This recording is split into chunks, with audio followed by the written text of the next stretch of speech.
Fausto Espotorno, vamos a hablar un poco del dólar, vamos a hablar de economía y vamos a ver qué está pasando dentro de esta coyuntura. Fausto, muy buenos días. Marco Fleming te saluda, Carlos Martín y Valentín Cueto. Bienvenido a Nada que Desear.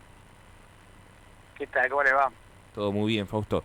Bueno, vamos derecho a lo más importante del día. ¿Por qué el dólar está rozando los 500 pesos? ¿Por qué? Bueno, porque en realidad no es el dólar, es el peso, ¿no? Empecemos Claro, por ahí. Eh, Ahora, sí lo que veíamos viendo es que con la aceleración de la inflación que hemos tenido, digamos, prácticamente desde mitad del año pasado para acá, sí, y el dólar se estaba quedando atrasado. Eh, para ponerlo en perspectiva, el tipo de cambio ajustado por la inflación local y la norteamericana, porque también hay que tener en cuenta las inflaciones internacionales, eh, debería estar, es más o menos el tipo de cambio del 2021, que estamos viendo.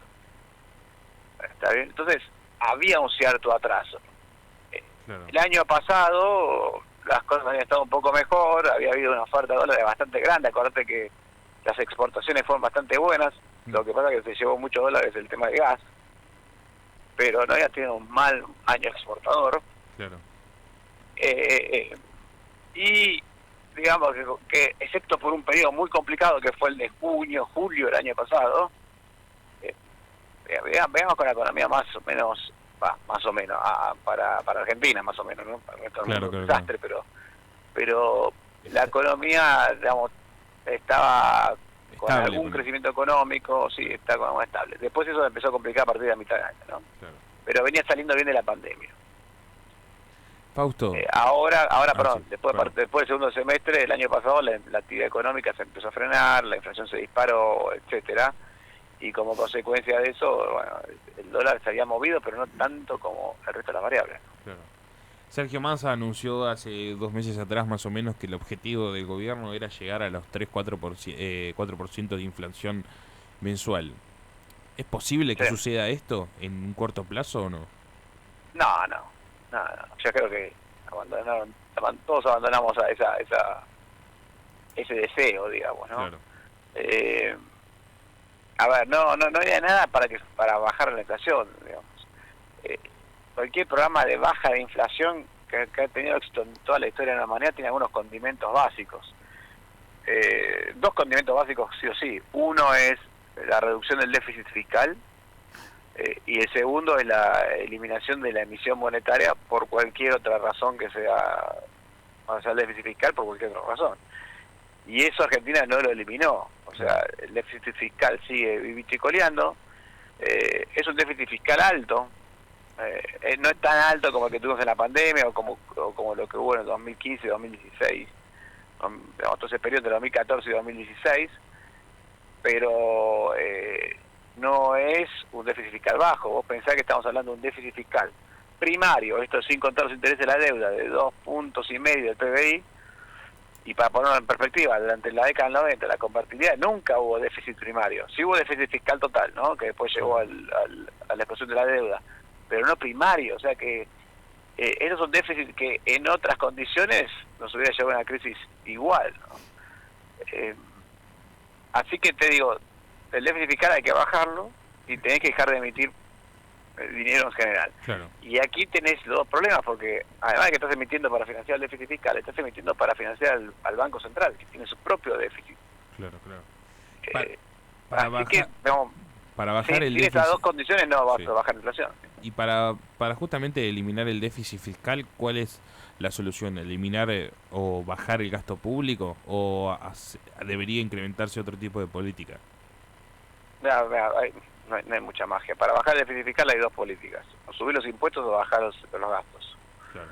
Eh, Subir los impuestos, bueno, hoy Argentina anda con una presión tributaria formal Mm. muy grande, así que yo no creo que pueda subir impuestos más en Argentina, formales. Lo que puede tratar de hacer es alguna lucha contra la evasión, pero ahí estás enroscado, porque la propia falta de crecimiento económico y el propio inflación te juega en contra, ¿no? Claro, sí. Sí. Entonces tenés que empezar por alguna baja de gasto. No creo que ahí te quede otra. Fausto, Carlos y ahí Martín te bajar habla. gastos, Sí. sí. No. Y ahí, Decí nomás. decía, ahí bajar el gasto tenés dos obvios. A ver, no, ¿qué gasto? El Estado tiene gastos para jubilaciones, planes sociales, subsidios a las tarifas públicas, déficit de las empresas públicas, salario del sector público y obra pública. Elegí vos que bajás de todo eso. Claro.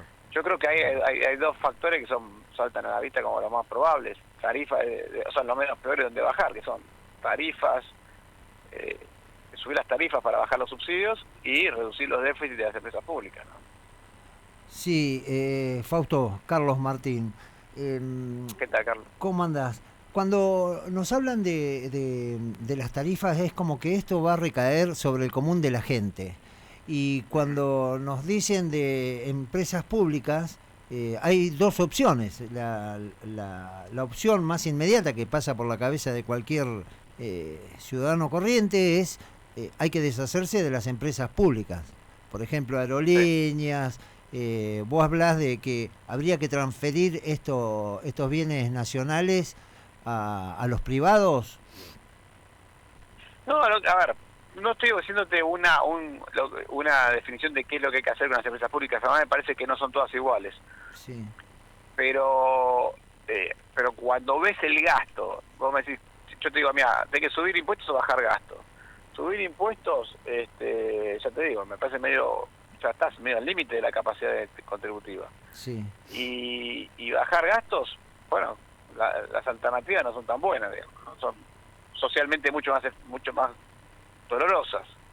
Claro. Así que, por eso digo, cuando empiezas a decir, bueno, no vamos con temas ideológicos, sino temas de qué puedes hacer. De práctica. ¿Qué puedes hacer? De práctica, y te encontrás con que esas son, donde menos va a doler va a ser estas dos cosas. Ahora, empresas públicas. Las dos más deficitarias son trenes y aerolíneas. Sí. ¿Está bien? Y no son igual hay más. Y después la tercera, pero la tercera ya se reduce el déficit con el tema subsidios, que es Enarsa, ¿no? Sí. Que ahora ya más tiene otro nombre, pero bueno. Esa Enarsa básicamente lo que pasa es que compra el gas de afuera al precio internacional, después lo vende acá al precio local y tiene que pagar la diferencia, y es por eso que es muy deficitaria. Pero las otras dos, bueno, ahí hay diferentes soluciones. Aerolíneas tiene un déficit muy grande en todo lo que son viajes internacionales.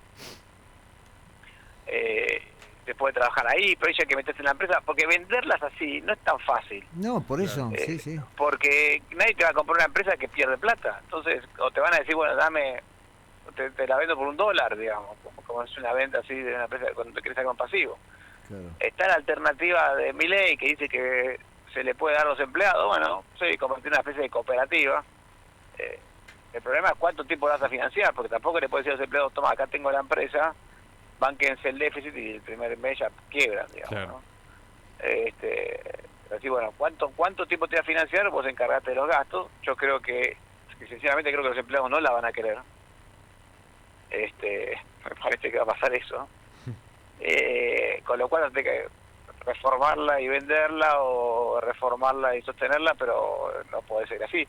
Yo sí creo que todas las empresas públicas argentinas tienen que cotizar en bolsa, todas, aunque sea una parte, porque fíjate vos lo que pasa en Argentina. Si vos cotizás una empresa en bolsa, tenés que informarle al público todo lo que haces, los balances, todo. Claro. Una empresa pública hoy en Argentina no te informa nada. Claro. Una empresa del Estado. Entonces yo creo que eso hay que hacerlo, así que por lo menos eso. Y después trenes es otra historia, porque trenes ahí tienes dos negocios reales. El negocio de las vías, que es como un autopista, si querés, lo puedes tratar como autopista, y el negocio efectivamente de operar los trenes. Claro. Y ahí encima tenés dos tipos de negocios, una cosa es trenes conurbano y otra cosa son trenes de transporte de larga distancia. Así que bueno, para mí eso hay que reformarlo todo y separarlo en diferentes empresas. Me parece que bueno, entonces son reformas dentro de las empresas. Por eso digo, no hay una solución para cada empresa, pero no hay una solución para cada empresa y no algo general. Lo que sí me queda claro es que el Estado tiene que dejar de operar tanta empresa y usarlo como caja política, ¿no? Claro. Fausto, viste que Brasil está acordando con China las negociaciones en el peso chino, en el yuan. Y Paraguay, este domingo va a haber elecciones en Paraguay, y está Pedro Gali, que es el presidente de la Asociación Rural Paraguaya, que propone salir de la beta de Taiwán para que el principal comprador de sus productos sea China. Esto suena como un cambio de patrón monetario comercial desde el dólar a otras monedas o a una canasta de monedas, ¿no? Podría ser el real también, en conjunto con Brasil y China. Y algo de eso hay, sí. Algo de eso hay, porque si los BRICS determinan empezar a operar con algún otro tipo de moneda, con una buena moneda común o alguna canasta de monedas, claro. Y bueno, el dólar va a tener un uso menor. Claro. Yo igual creo que eso lleva tiempo, no es instantáneo, va a llevar tiempo. También se pensó que el euro iba a ser una gran moneda de uso internacional y la verdad es que ya lleva 20 y pico de años, 24 años del euro y no ha logrado eso mismo, ¿no?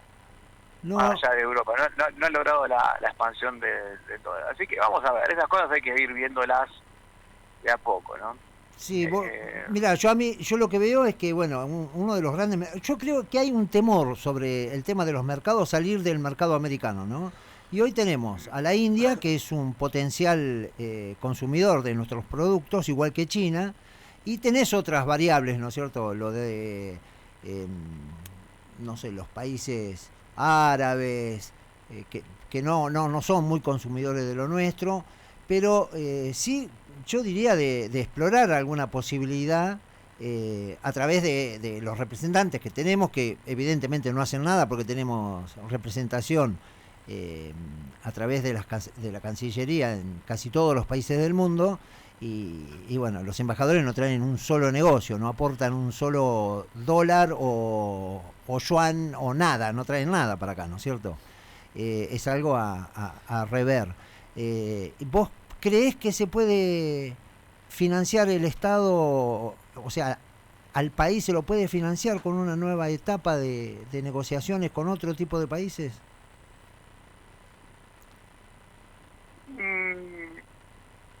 No lo veo. Vos decís que es muy lejano al tiempo, más allá de que Brasil y Paraguay están muy cerca de negociar a través del yuan y de el real. El yuan, a ver, sinceramente, prefiero 1000 veces el dólar que el yuan. Sí. Toda la vida. ¿Por qué? Porque el yuan no es una moneda única, no hay un yuan, hay dos yuanes. Hay un yuan que cotiza afuera en Hong Kong y hay un yuan que se opera dentro de China.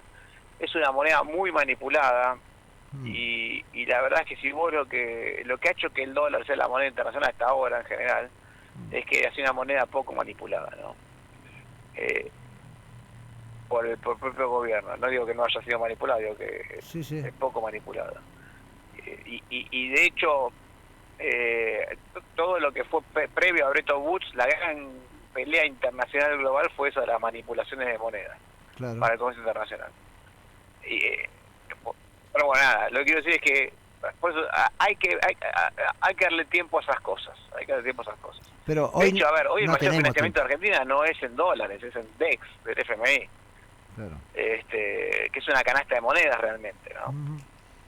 Lo que pasa es que nosotros queremos dólares, entonces lo cambiamos los DEX por dólares. Claro. Pero nada, después la moneda que se termina usando es más una decisión de la población que otra cosa. Claro. Fausto, buen día. Valentín Cueto te habla. Te traigo te traigo de vuelta acá al plano argentino. Hoy, esta semana sobre todo, estuvo muy en boga el tema del Banco Central. ¿Qué políticas tendría que aplicar? Porque no te escuchaba parte hablar, por ejemplo, de el tipo de cambio y de la situación del tipo de cambio. No, primero hay que resolver el balance del Banco Central, que es un enchastre, ¿no? Sí. Hoy el Banco Central tiene en el activo pocas reservas y muchos pagarés del gobierno, muchos pagarés de deuda que le debe el gobierno, y en el pasivo tiene una pelota de deuda en pesos con los bancos, que son las LELIQs, y que le genera una necesidad de emitir dinero de forma continua, o por lo menos promesa de emitir dinero, porque cada vez que paga con LELIQs, la LELIQ es una promesa de emisión monetaria. ¿Con qué la va a pagar si no tiene ingresos el Banco Central? Claro, ahora Entonces, no hay una cláusula en el acuerdo con el Fondo Monetario justamente que dice que el Tesoro no le va a proveer de emisión al Banco Central. sí, pero está bastante transgredida. A ver, ¿por qué? Porque en realidad lo que dice el acuerdo es que no se van a emitir adelantos transitorios para financiar el Tesoro. Lo que ha pasado es que el gobierno emite bonos, esos bonos los compra el Banco Nación, el Banco Provincia, y después eso se lo venden al Banco Central. El Banco Central los compra emitiendo dinero. Okay. Están triangulando. ¿Ah? Estuvieron triangulando en los últimos meses. Pero pasa lo mismo. Pero además de eso, hay una emisión monetaria por el propio Banco Central, que tiene déficit. ¿Con qué pagan los intereses las LELIQs? Con emisión monetaria que después tiene que absorber con los LELIQs, ¿no? Entonces, tenés una emisión monetaria por vía doble. Lo que hay que hacer para mí, a ver, en el fondo lo que ha pasado es que el gobierno, como no podía colocar deuda en el mercado, le colocaba deuda al Banco Central, y el Banco Central colocaba deuda a los bancos. ¿Tá? Quiero decir, las LELIQs son realmente el emergente de un problema de deuda del Estado. Lo que hay que hacer es dar marcha atrás con eso y aceptar que la deuda del Banco Central es deuda del Estado, sacarlo todo ese problema al Banco Central, convertirlo en un problema de deuda del Estado, como toda la deuda del Estado o cualquier otra deuda del Estado, y separar lo que es la política monetaria de la política fiscal, ¿no? Definitivamente. Y después ahí vienen las hipótesis. ¿Qué hacemos? ¿Dolarizamos? ¿Hacemos un tipo de cambio fijo? ¿Hacemos un inflation targeting? No sé. Todas estas terminan en una devaluación, digamos. No, tenés que unificar el mercado cambiario, sí, eso lo tenés que unificar. Yo no lo llamo devaluación porque... es mala palabra, pero es una devaluación. No es porque es mala palabra, porque no es una devaluación, cualquier cosa no es una devaluación. Te lo voy a poner así, el tipo de cambio oficial es un tipo de cambio que es de mentira. Entonces decís, che, vamos a devaluar un tipo de cambio de mentira, entonces, ¿qué es una devaluación de mentira? Se está devaluando un tipo de cambio de mentira. Claro, sí, hoy hablamos justamente de que no se sabe en realidad cuál es el valor del dólar, más allá de todo el enjunje de tipo de cambio que tenemos, no hay un valor de, ni siquiera del blue ni de ninguno. Hay 48 tipos de cambio diferentes en Argentina. Claro. Entonces, porque elimine estos tipos de cambio, unifique a un tipo de cambio de mercado. No sé si llamarlo una devaluación a eso, que se va a devaluar a algunos y otros por ahí se aprecian. ¿Está? A ver, en el 2000, no digo que vaya a pasar, pero en el 2016, vos, cuando unificaste el tipo de cambio, el dólar que terminó siendo el dólar del mercado fue más bajo que el blue y más alto que el oficial. Entonces, uno se devaluó y el otro se apreció. Claro. Y acá te va a pasar algo peor, porque son 48 tipos de cambio. Entonces, unos se van a devaluar, otros se van a apreciar, otros van a quedar, igual, otros... Por eso no se llama una devaluación. No es que no lo llamo una devaluación porque sea mala palabra, sino porque no sé si es eso lo que va a pasar. Claro. Che, Fausto, hablando así en criollo, decime, ¿quiénes son los grandes ganadores de toda esta movida del último año? Porque evidentemente hay perdedores y hay ganadores. Los perdedores sabemos quiénes son. A tu criterio, ¿quiénes son los grandes ganadores? Mira, es una pregunta difícil, porque yo creo que obviamente que hay gente que le está yendo bien con estas condiciones, claro. Sobre todo aquella gente que tiene inventarios para vender, o productos para vender. Pero tampoco es que acá nadie, no veo tampoco grandes ganancias, victorias así finales, ¿no? Todos ganan, pero tienen algunos problemas. Por ejemplo, claramente el sector turístico y el sector restaurantes, por ejemplo, deberían ser grandes ganadores. ¿Por qué? Bueno, porque como ellos venden servicios, siempre tienen un producto para vender, ¿no? Aún si hay trabas en las importaciones, etcétera. Ahora, el problema que tienen es que no pueden modificar los precios tanto como otros rubros. Y además después de la pandemia, todo eso, todavía están tratando de salvarse de eso, ¿no? Claro. Después tenés, claro, sectores que están vendiendo bien, por ejemplo el sector textil, pero si hablas con cualquier sector textil te dice, sí, esto me está yendo bien ahora, pero no sé, Mañana. No sé cuánto va a durar, claro. Pero a nivel bancos, ¿cómo son grandes ganadores los bancos? No, el banco son grandes perdedores, de hecho. Porque, a ver, tiene un negocio, de hecho están teniendo todos severas pérdidas, porque el gobierno, acordate que reguló la tasa mínima, la tasa que tienen que pagar los plazos fijos y la tasa que tienen que cobrarle a los que toman crédito.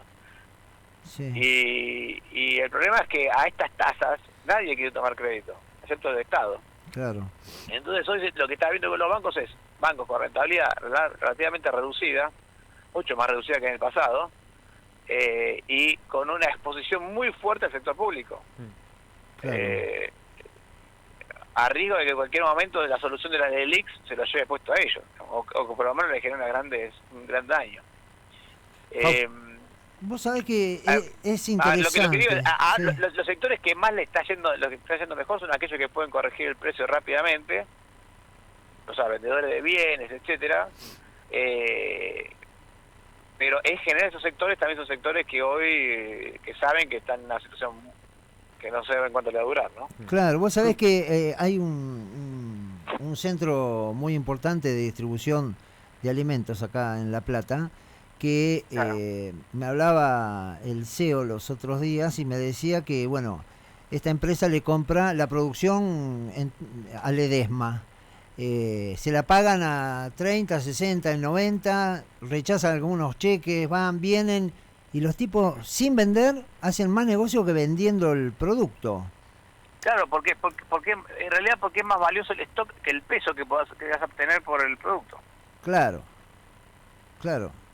Y ahí empieza la especulación. Claro, tal cual. Fausto, sí. Ese es el problema que está teniendo hoy, ¿no? Sí, el desafío que tengo, ¿sabes cuál es en la pregunta? Decime, sin tocar, por ejemplo, ese 2,5% del PBI que me decís que es el déficit fiscal, ¿por dónde arreglarías este problema, Fausto? ¿Sin tocar el déficit fiscal? Sí. ¿No hay modo? ¿No se puede? No se puede. Está bien. No se puede. A lo mejor viendo la rentabilidad de las mineras, ahí por ahí un poquito podemos sacar, ¿no? Veníamos hablando justamente que, por ejemplo, en el tema de exportación de litio, ya sabemos que hoy en día todavía no es un mercado que vaya a solucionar los problemas de Argentina, pero que se está cobrando a un precio que no es el precio de mercado.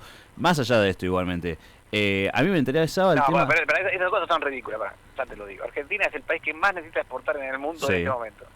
Todo lo que sea exportación tenés que estimularlo a pleno. Si no salimos si arreglamos esto y no salimos exportando, tenemos una crisis en 4 años de nuevo.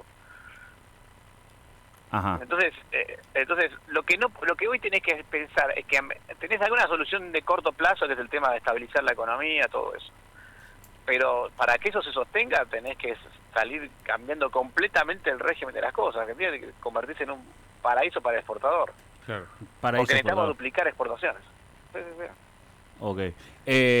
Más allá del tema de exportación, que no me quería meter ahí tampoco, es el tema de la tasa de interés, que recién un poquito lo tocabas. La tasa de interés positiva que se plantea, por lo menos en el acuerdo del fondo y que trata el gobierno de llevar adelante, ¿está sirviendo o está enfriando la economía? No, a ver, todo depende del objetivo que quieras tener. Claro. Argentina tiene un problema con la tasa de interés, es que no funciona exactamente como funciona en Estados Unidos. En Estados Unidos vos subís la tasa de interés, eso frena la inversión y el consumo y enfría la economía y baja la inflación, ¿no? Acá tenés un problema. Acá subir la tasa de interés, lo que haces es convencer a los que, y si quieren ir al dólar, a quedarse en depósito a plazo fijo en pesos, por ejemplo, sí.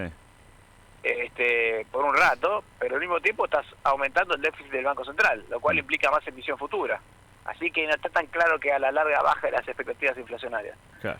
Pero sí frenás un poco la suba del dólar, ¿no? Entonces, el uso de la tasa de interés hay que hacerlo, digamos, hagámoslo con cuidado y dentro del programa económico. Claro, pero aparte de eso, ¿no te genera un estancamiento en la capacidad productiva de las empresas? Ya no tanto, porque si vos mirás el crédito, o sea, ¿cuánto de los depósitos están prestados al sector privado? Es muy poquito, es 27%. Claro. Casi todo está prestado al Estado, al Banco Central. Fausto. Pero bueno, por eso te digo, hoy depende cuál es tu objetivo. Fausto, yo te quiero preguntar, que algo que es un tema que está instaurado ya hace un tiempo, que es dolarizar la economía. Me gustaría que me expliques qué implicaría dolarizar la economía y si esto es un riesgo, si es una toma de decisión adecuada. Contame un poco qué sería dolarizar la economía. No, dolarizar la economía significa que todos los contratos que están en pesos se convierten a dólares. Si son contratos de préstamos o depósitos, también se modifica la tasa de interés, la tasa de interés vinculada al dólar. Sí. Y todos los pesos que tenés en la economía se convierten a dólares. Claro. El Banco Central te va a agarrar todos los pesos y te va a dar dólares. ¿Y hoy en día el Banco Central tiene las reservas necesarias como para hacer eso? Podría, sí. Sí las tiene, con un riesgo. ¿Cuál sería Con ese un riesgo. No, a ver, ¿dónde están los dólares? Hoy necesitas, para reemplazar el circulante, o sea, todos los billetes y monedas, necesitas 10.000 millones de dólares, o un poquito menos. ¿Está bien? Las reservas que tiene el Banco Central hoy, ¿tiene el Banco Central hoy líquido dólares por esa cantidad? Sí las tiene, pero son de los depositantes. ¿Está bien? Okay. Claro. De los depositantes en dólares. O sea, que tendrías que pedirle prestado a los bancos los encajes en dólares para usar eso. Ahora, ¿qué pasa si la gente saca la plata del banco? Bueno, ahí Claro, está. se te Es cae un el problema. mundo. Claro. Se te cae el banco, el sistema. Ahora, por otra parte, acuérdate que es lo que te acabo de decir, todos los contratos se convierten a dólares, o sea que Claro. todos los depósitos en pesos, que son contratos, se convierten a dólares. ¿Está? Con lo cual, los encajes tampoco te van a servir para respaldar todos los depósitos en dólares, porque vas a pasar de tener 18.000 millones de dólares en depósitos a tener 62.000. Claro, Se van a claro. quedar cortos los encajes de todas maneras. Sí. Y además, ¿para qué vas a querer sacar los dólares si vas a tener dólares en circulación? Esa es la hipótesis con la que se manejan los que hablan de dolarizar en estas condiciones. Igual tenés que hacer todo el resto de las cosas, tenés que hacer un ajuste fiscal, tenés Claro. que hacer todas las cosas, ¿no? ¿Y en cuánto sería el cambio del peso al dólar en este sistema? Bueno, yo te lo acabo de hacer a 500, ¿no? ¿A 500? ¿Se mantendrá en 500? Sí. Sí, hoy a 500 lo puedo hacer. Claro. Bien. Sí. Muy bueno, Fausto. Mira, yo estoy convencido de que, bueno, tenemos la economía del dolor impregnada en cada uno de nosotros, ¿no es cierto? Porque todo lo que es economía es dolor para el común de la gente. Para mí, por ejemplo, ¿no? Pero si otra vez esto va a recaer sobre el común de la gente, es como que toma riesgos, ¿viste? Es como que están preparando a la gente para un cimbronazo que yo no sé cómo va a terminar. Creo que van a terminar no hablando de finanzas ni tampoco de economía. Pero es un riesgo muy alto, Fabio, que se está jugando. Fausto, perdona. No sé. ¿Hola? Sí. Ahí está, se me cortó la llamada. Ah, mejor, porque si no, viste, te ponías a llorar lo que te decía. Que te decía, Fausto, que esto siempre recae sobre el más débil, en este caso en el común de la gente, y lo que intuyo, veo que se prepara, es algo que va a ser mucho más doloroso para la gente en un próximo periodo que se viene muy acá, muy cerquita, ¿no es cierto? Creo que No, habría yo creo que no hay cambiar que pensarlo así. No hay que pensarlo así. En realidad vos, más doloroso que esto así, moriste desangrado con un 40% de pobres, sin generar puesto de trabajo. Nada, es peor que eso no hay, ¿no? Lo que sí tenés que hacer es ordenar la economía para poder empezar a crear trabajo. Y en realidad cuando vos ordenás la economía, sí. Los resultados se ven relativamente rápido, no es tan así, ¿no? Obviamente inicialmente las noticias pueden ser un poco maduras, pero vos fijate que las cosas salen relativamente rápido. En general, cuando vos ordenás la economía, tenés resultados positivos mucho más rápido de lo esperado. Sí. Y los costos iniciales no quedan tan a la vista, ¿no? Pero que vas a tener que tenés que hacer algún esfuerzo inicial, claramente habrá que hacer un esfuerzo inicial.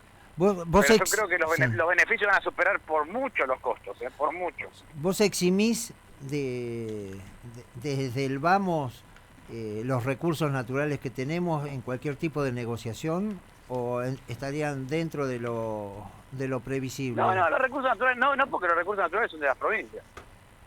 Sí. Entonces, no los puedes meter en la negociación, si no son tuyos. Fausto, muchas gracias por esta comunicación, espero que la hayas pasado bien, la verdad que nosotros le sacamos mucho jugo a esta conversación. De nada, hasta luego.